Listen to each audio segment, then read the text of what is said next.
That means the scribes, the historical atmosphere, this kind of thing, the time period from which these manuscripts come, like in 1835. We know that W.W. Phelps was called as a scribe in July of 1835. We know Frederick G. Williams is scribing as early as October 3rd, and we know that Warren Parrish is called as a scribe on October 29th. So we know that the manuscripts that we have don't predate these dates, okay? We know that. They're later than that anyway, and maybe much later. We don't know for sure.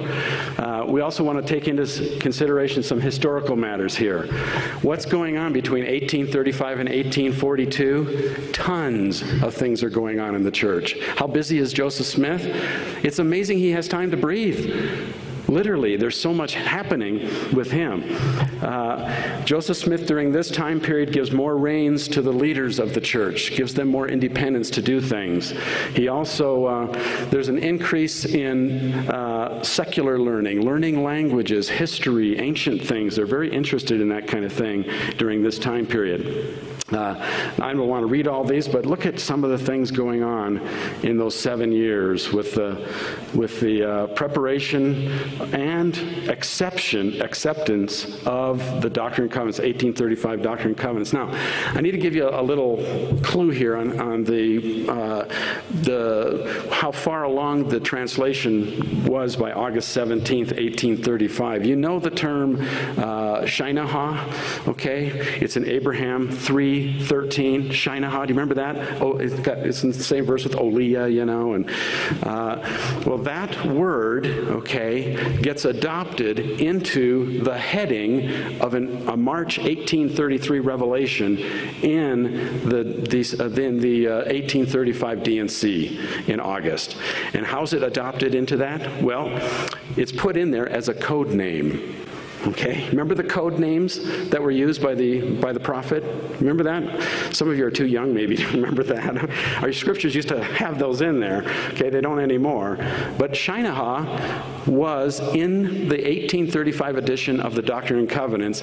It was accepted in August 17th, 1835, which seems to suggest that the translation was at least up to Abraham chapter 3, verse 13 by August of 1835. Does that make sense to you?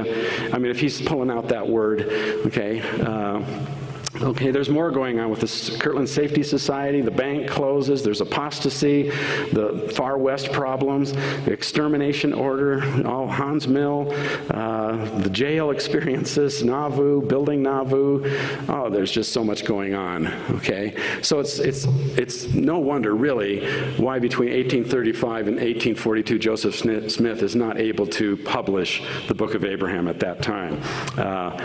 Well, I like this one. Joseph loosens the reins. He really does. He goes to Michigan and lets the brethren go ahead and hold a major conference for the church.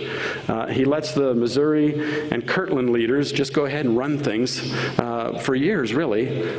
We got Richard Bushman's book, who makes it pretty clear in there that Joseph had allowed a lot of autonomy to these leaders. And D&C 134 credited to, I should have W.W. Phelps there.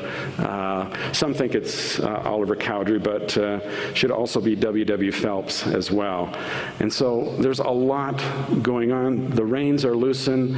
And what I'm trying to do is I'm trying to help you see that it's not out of the realm of reason, okay, to expect that these brethren may have been doing some things on their own. Joseph was not always, by the way, this is out of Bushman's book. Joseph was not always in charge of the councils he attended. The group itself chose the moderator, shifting the responsibility from one to another of the more experienced men like Sidney Rigdon or Oliver Cowdery, but sometimes turning to new converts like William E. McClellan. Joseph could absent himself from these meetings without crippling business. He left Kirtland for months at a time, and the councils carried on in his absence. The men in Missouri managed their affairs without him for years. Okay, and so he's not tightly reined there to the brethren. There's also that interest in secular learning I mentioned. And as you know, Oliver Cowdery goes to New York, I believe it is, and Rabbi Joshua Seixas is found, and he comes back and they begin the school in January of 1836 for the brethren to learn Hebrew. And Joseph was interested in that, and so were some of the early brethren. I think they were in an AP class. Okay, I don't have any problem with that, but they had to learn from a teacher.